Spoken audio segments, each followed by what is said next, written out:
We have a few weeks left in 2025, and you've had your wins, you've had your losses, and now you might be thinking, how do I finish strong and make a big comeback for 2026 and step into the year ready? But that cannot be done without the end of year prep I'm about to share with you on how to make the most of this end of year season so that you float into 2026. Now, this is not a hustle harder plan. It is not a finish strong checklist. It is not. It's just a framework to help us end the year in a way that is sustainable, satisfying, and supportive of our next phase in life. And by the end of this video, you will have practical tools to do just that.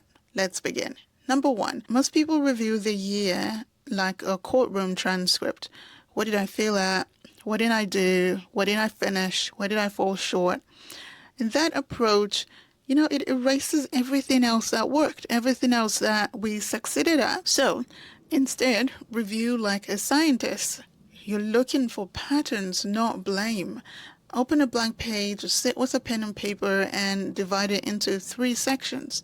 What worked, what didn't work, and what needs repeating or tweaking. Run the review on projects, on routines, on relationships, anything that required mental or emotional energy, and ask yourself what gave more than it took, what cost more than it returned, what do I want to do more of, or what do I want to do less of. This method isn't about proving anything. It's just about gathering data on ourselves with curiosity and not with criticism. You're not angry at a tomato plant for not fruiting in July. You're just noticing which parts of the garden thrived and what parts need maybe a different soil or different conditions or different something else altogether. So when you're reviewing your year, review it like a scientist, not a judge. Don't only write what you didn't excel at, but also write your victories and your wins. Number 2, those unfinished tasks that quietly gnaw at you from the background. The library book that you haven't returned yet, if we still go to the library to borrow books, that half-written report, the friend you forgot to reply to, the random subscription you've been wanting to cancel for the longest, you've just not gotten to it, the thank you note for your birthday, that you still haven't sent. Every single one of these is a tiny cognitive leak. Here's what I suggest to do. I make a leaks list on the board. We have a board or on my notes app. Everything small that I'm thinking of but haven't done yet. Then set a timer for 30 minutes each day for 5 days straight and tackle one item. One a day. That's it. Don't aim to finish the whole thing in one go. Do one a day. That way you stop the leaking. So number 2, close the loops that are leaking your energy.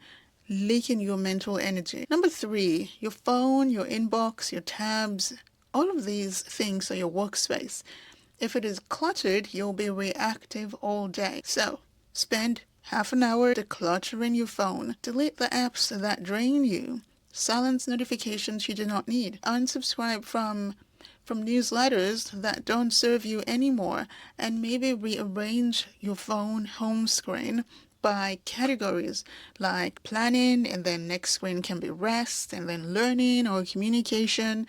This isn't just digital minimalism for the sake of aesthetics or for the sake of it. When your digital lab is clean, your decisions get sharper and your brain frees up capacity to focus on what matters to you today. So, number 3, reorganize your digital lab. Next, number 4, a trap that I used to fall into is building a new house while the old one is on fire. All the planning, the vision boards, the bullet journaling, the 10-year plans, and what I want to do, and all the things.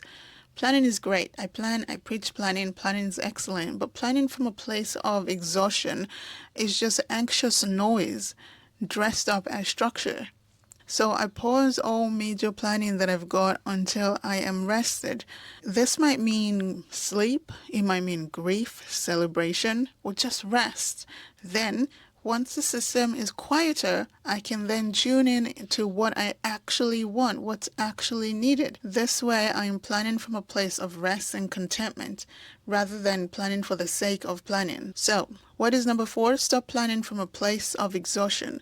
No matter how close to the end of the year we are, rest, get the rest, and then plan. Another common trap is treating December like one last performance, one last project, one more success to prove that the year was not wasted.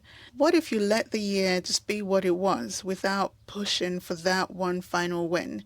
Imagine you're growing a seed. You don't go dig it up in December just because it's December. It's to see where it's at, to see if it's done. You trust that the work is happening, even if it is happening underground. If you feel like you worked all year, worked so hard with very little to show for it, don't panic. Sometimes we're just too impatient and we quit too early.